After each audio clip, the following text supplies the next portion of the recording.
কোনো চাঁদাবাজকে কি ক্ষমতায় দেখতে চাই? বাংলাদেশের মানুষ আগামী দিনে কোনো সন্ত্রাসীকে ক্ষমতায় দেখতে চাই?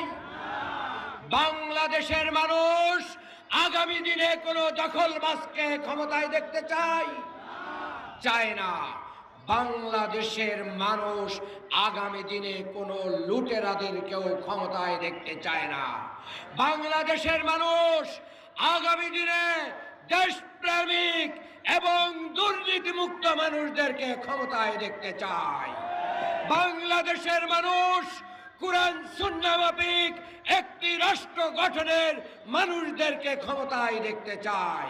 আমরা সমস্ত সন্ত্রাসীদেরকে হুঁশিয়ার করে বলে দিতে চাই, আমরা কারোর রক্তচক্ষুকে পরোয়া করি না, আমরা এক আল্লাহকে ভয় করি। কাজেই বাংলাদেশ জামাত